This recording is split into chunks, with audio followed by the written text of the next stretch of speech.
Friends, welcome back to Samson K channel. The motto is I come to win and presented by DP Kokati. In this video, we learned about 2.4, the poem Please Listen of My English 9th class. So let's see one by one. When I ask you to listen to me and you start giving me advice, you have not done what I ask. I am giving here explanation of these stanzas in Marathi. So please listen carefully. The first line is, when I ask you to listen to me, माझे बोलणे ऐका अशी विनंती जेव्हा मी करतो, and you start giving me advice, तेव्हा तुम्ही मला सल्ले देऊ लागता. You have not done what I ask. मी जे करण्याची विनंती तुम्हाला करतो ते तुम्ही करतच नाही. Next, when I ask you to listen to me, माझे म्हणणे ऐका अशी विनंती जेव्हा मी करतो तेव्हा you begin to tell me why I shouldn't feel that way. मला तसे वाटता कामा नये, मी तसा विचार करू नये असे सांगून तुम्ही खरे तर माझ्या भावनांना पायदळी तुडवत असता. That is, I shouldn't feel that way. You are trampling on my feeling. म्हणजे पायदळी तुडवणे. When I ask you to listen to me and you feel you have to do something to solve my problem. माझे बोलणे ऐका अशी विनंती जेव्हा मी करतो तेव्हा माझ्या समस्येवर काही तोडगा उपाय सुचवलाच पाहिजे असे तुम्हाला वाटते. You have failed me, strange as that may seem. आणि इथे खरे तुम्ही मला अपयशी ठरवता. नकळत तुम्ही माझ्या निर्णय क्षमतेवर अविश्वास दाखवत असता. Listen, all I ask is that you listen. ऐका, कृपया माझे ऐकून घ्या, एवढेच तर माझे म्हणणे असते. Don't talk or do, just hear me.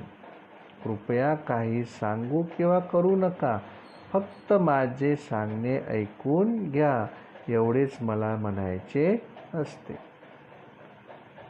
Next, advice is cheap, 20 cents will get you both dear Abby and Billy Graham in the same newspaper.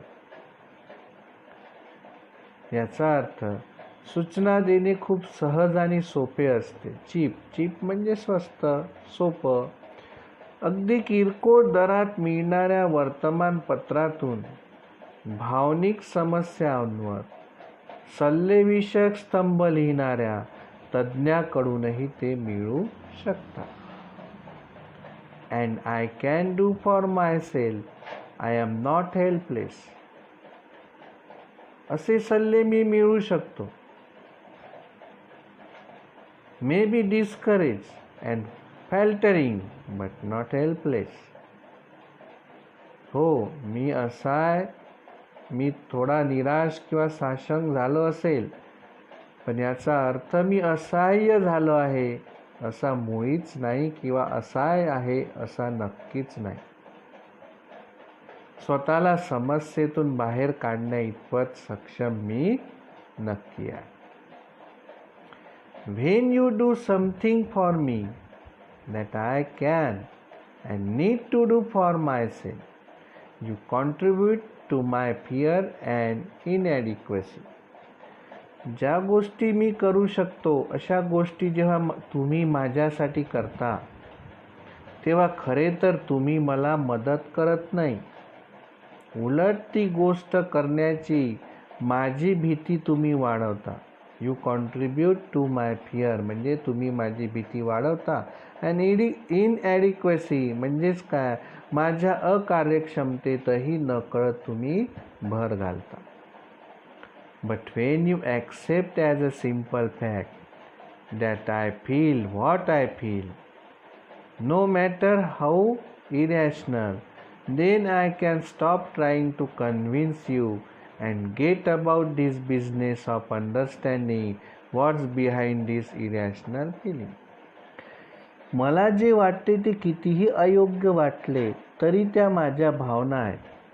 ही गोष्ट आहे तशी तुम्ही स्वीकारली तर ती तुम्हाला पटवून देण्यात मला शक्ती खर्च करावी लागणार नाही आणि त्या भावनेमागील कारणे शोधण्याकडे, त्यावर विचार करण्याकडे मी लक्ष देऊ शकेल. Next one. And when that's clear the answers are obvious and I don't need advice. ज्यावेळी मी तसे करू शकेल त्यावेळी खरे तर मलाच उत्तरे सापडतील आणि मग मला सल्ल्याची गरज भासणार नाही. And I don't need any advice. Irrational feeling makes sense when we understand what's behind it. आपल्या अविवेकी भावनांमागील कारणे शोधली तर त्या आपल्याला समजून घेता येतात. Perhaps that's why prayer works sometimes for some people, because God is mute and He doesn't give advice or try to fix things. म्हणूनच कदाचित देवाकडे केलेली प्रार्थना काही वेळा अधिक प्रभावी ठरते. कारण देव मुका असतो, तो कोणतेही सल्ले देत नाही किंवा समस्याची उकल करण्याचाही प्रयत्न करत नाही. God just listen and let's you work it out for yourself. मग देव काय करतो, तो फक्त लोकांचे गाऱ्हाणे शांतपणे ऐकून घेतो आणि प्रत्येकाला आपला मार्ग, आपला उपाय स्वतःच शोधू देतो.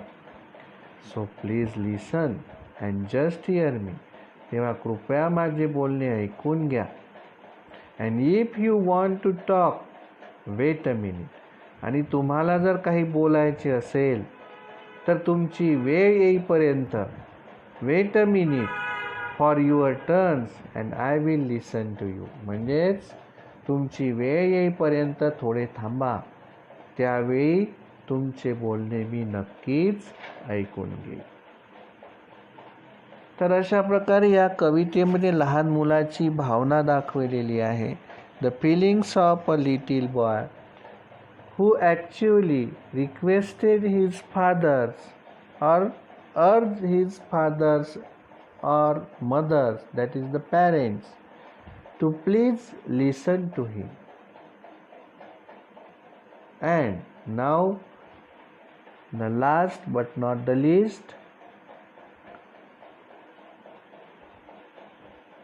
the most important parts of the poem is appreciation of poem. So let's start. The first point, that is title, and the title of the poem is Please Listen. Second point is poet, and the poet is anonymous. You can write unknown poet. The third, rhyming scheme, and in this poem no rhyme scheme. This is an example of free verse. The next point is figure of speech, and the figure of speech is repetition and alliteration. And the last point for the appreciation of the poem is theme or central idea, and the theme or central idea of the poem is the need of an adolescent to be heard patiently.